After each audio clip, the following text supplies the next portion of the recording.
পুরো প্যানেলটা বাতিল করতে চাইছে রাজ্য সরকারই, আর কেউ না। এই সরকারকে আর 26-এ দেখবো না। আরজি করের যে দুর্নীতি, তার মধ্যেই আমার ধারণা লুকিয়ে আছে অভয়ার মৃত্যু রহস্য, এটা আমার ধারণা। এবং আজকে যে কলকাতা হাইকোর্টের ডিভিশন বেঞ্চ যে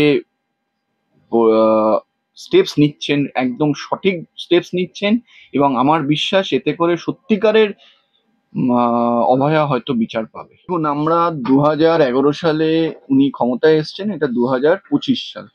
14 বছরে আমরা পশ্চিমবঙ্গে কোনো বাণিজ্য বা তার বিনিয়োগের প্র্যাকটিক্যাল যে ইমপ্লিমেন্টেশন, সেই ইমপ্লিমেন্টেশন দেখিনি। আগামী এই যে লাস্ট 7টা বাণিজ্য সম্মেলনও তার কোনো ফল আমরা, প্র্যাকটিক্যাল ফল আমরা দেখতে পাইনি।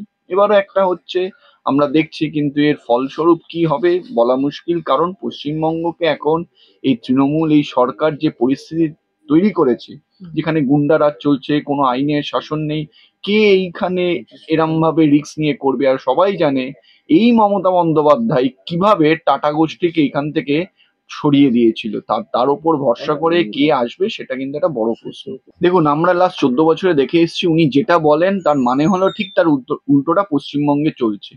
উনি যেটা যেটা বলেছেন আপনাদের ধরে নিতে হবে, যদি এক্সপিরিয়েন্স থেকে ধরেন 14 বছরের, তাহলে ঠিক তার উল্টোটাই পশ্চিমবঙ্গে এখন চলছে। গুন্ডারাজ চলছে, তোলাবাজি চলছে, আইনের শাসন নেই, সবকিছুই হচ্ছে।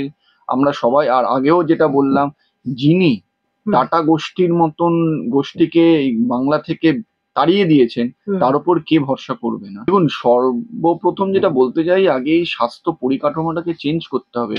পুরো দুর্নীতির আঁতুড় ঘরে পরিণত হয়েছে, আমরা সবাই দেখেছি কি হয়, সবাই জেনেছি কি হয়। আগে সেইটার পরিবর্তন হোক, তারপর তো নতুন বিনিয়োগের কথা। দেখুন, সৌরভ গাঙ্গুলি কি বলেছেন এটা ওনার একান্ত ব্যক্তিগত বক্তব্য, কিন্তু আমি বলতে পারি উনি হয়তো এক জিনিস ঠিকই বলেছেন। উনি প্রত্যেকবার এসে বাণিজ্য সম্মেলনের প্রাচুর্য বেড়ে যাচ্ছে দেখছে, কিন্তু আলটিমেট তার এফেক্ট উনি দেখছেন না, এবং উনি সেটা বলেনও নি। বাড়তেই পারে, প্রাচুর্য বাড়াচ্ছে, কিন্তু তার এফেক্ট পশ্চিমবঙ্গের মানুষ দেখতে পাচ্ছে না, কারণ আলটিমেটলি আর কিছু হচ্ছে না। আরজি করের যে দুর্নীতি, তার মধ্যেই আমার ধারণা লুকিয়ে আছে অভয়ার মৃত্যু রহস্য, এটা আমার ধারণা। এবং আজকে যে কলকাতা হাইকোর্টের ডিভিশন বেঞ্চ যে স্টেপস নিচ্ছেন, একদম সঠিক স্টেপস নিচ্ছেন, এবং আমার বিশ্বাস এতে করে সত্যিকারের অভয়া হয়তো বিচার পাবে। এটা সিবিআই বলতে পারবে। আমার এখানে সিবিআই যে ইনভেস্টিগেশন, সেটা নিয়েও একটা বড় প্রশ্নচিহ্ন, কারণ আদৌ কি সিবিআই প্রকৃত তদন্ত করছে? আমরা অভয়ার ক্ষেত্রে দেখলাম কিভাবে সিবিআই তদন্ত করেছে।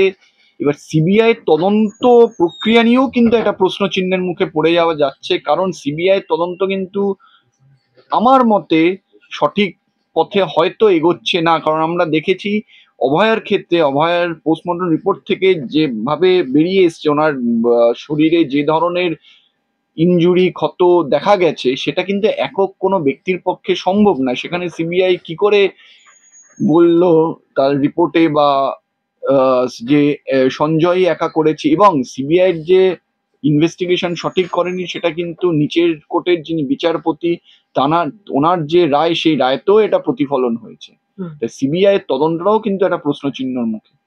সেটিং তথ্য 100% আছে। আমি মনে করি আজকে যদি কলকাতা পুলিশ বলুন বা সিবিআই বলুন সঠিকভাবে তদন্ত করতো কোনো ইনফ্লুয়েন্স ছাড়া, তাহলে হয়তো আসল তথ্য বেরিয়ে আসতো, এটা আমার ধারণা। আর সুপ্রিম কোর্টে আমি মনে করি না কোনো ধাক্কা খেয়েছে। সুপ্রিম কোর্টের প্রধান বিচারপতি তো মন্তব্য করেইছেন যে আপনার এই বক্তব্য আপনি গিয়ে হাইকোর্টে পেন্ডিং, হাইকোর্টের মামলায় গিয়ে বলুন। এটা তো কোনো উনি খারাপ বলেননি, এবং এটা একেবারেই কোনো ধাক্কা খাওয়ার বিষয় না ভয়ের মামলা। বরঞ্চ আমি মনে করি প্রথম থেকে আমাদের এই হাইকোর্টের প্রধান বিচারপতির এজলাসে যেরম ভাবে মামলাটি হচ্ছিল, সেটা যদি হতো, আজকে প্রকৃত সত্য কিন্তু সামনে আসতো। এটা যদি প্রথমে সুপ্রিম কোর্ট নিজের সুমোটো না নিত, প্রথম থেকেই যদি আমাদের হাইকোর্টে মামলাটি হতো, তাহলে আমি বিশ্বাস করি যে এতদিনে কিন্তু প্রকৃত কারা দোষী তারা বেরিয়ে আসতো। দেখুন, আমি এর আগেও বলেছি আপনাদের অনেক মিডিয়াতে, যে এই যে রাজ্য সরকার যে অ্যাপিলটা করলো, এটা একটা গ্যালারি শো, লোক দেখানো যে দেখো আমিও কিন্তু জাস্টিস চাইছি। কিন্তু জাস্টিসটা উনি কার বিরুদ্ধে চাইছেন? ওনার দলের বিরুদ্ধে না কার বিরুদ্ধে লোক দেখানো আবেদন করেছিল, যেটা আমি আগেও বলেছিলাম যে এটা খারিজ হবে এবং খারিজই হয়েছে, যথার্থভাবে খারিজ হয়েছে, এবং রাজ্য সরকারের কোনো এখতিয়ারই নেই এই অ্যাপিল ফাইল করার।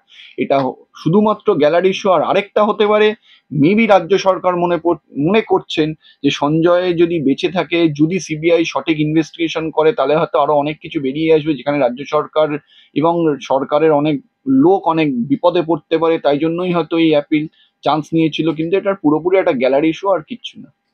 হতেই পারেন, ওনার গণতান্ত্রিক অধিকার আছে, উনি যে কোনো ভারতের নাগরিক, গণতান্ত্রিক অধিকার আছে, শান্তিপূর্ণ মিছিল পথে নামতেই পারে, তাতে তো কোনো অন্যায় নেই। এবং এই প্রতিবাদ করা উচিত। লোককে মানে সারা পৃথিবীর মানুষ দেখুক, সারা ভারতবর্ষের মানুষ দেখুক পশ্চিমবঙ্গে কি হচ্ছে, কিভাবে অবিচার হচ্ছে, সবার দেখা উচিত। এবং সঠিক আবেদনই উনি করেছেন, আহ্বান জানিয়েছেন। শুনুন, এই সরকার কোনোভাবেই চায় না যে যারা যোগ্যভাবে চাকরি পেয়েছে, সঠিক পদ্ধতিতে চাকরি পেয়েছে, তাদের চাকরি বজায় থাকুক।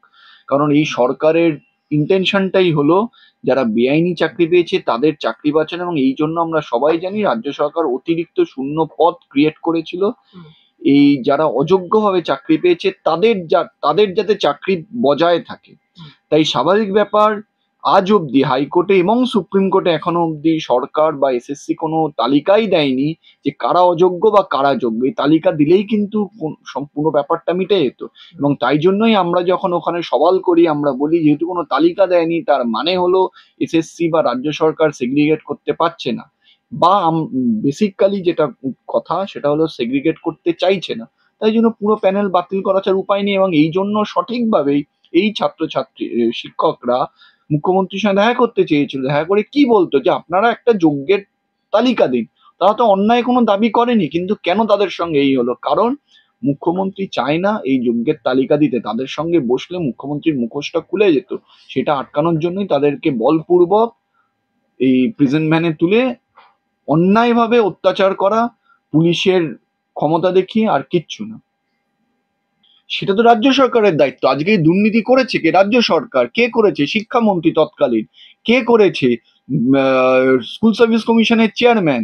এর দায়িত্ব রাজ্য সরকার। রাজ্য সরকারকে আজকে দায়িত্ব নিতে হবে তারা কি করে মানে পৃথকীকরণ করবে কে যোগ্য কে অযোগ্য। আর না করতে পারে পুরো প্যানেল বাতিল হবে, এবং রাজ্য সরকার সেটাই চায় যাতে পুরো প্যানেল বাতিল হোক।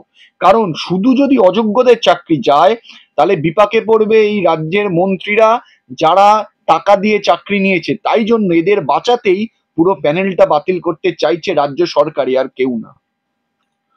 দেখুন, ভোটে অবশ্যই সমস্যার মুখে পড়বে যদি 26 না 21-এও পড়তো, 24-এও পড়তো, যদি প্রকৃত অর্থে মানুষ তার গণতান্ত্রিক অধিকার প্রয়োগ করতে পারতো। কারণ আমি মনে করি পশ্চিমবঙ্গে ম্যাক্সিমাম লোকই নিজের ভোট নিজে দিতে পারে না।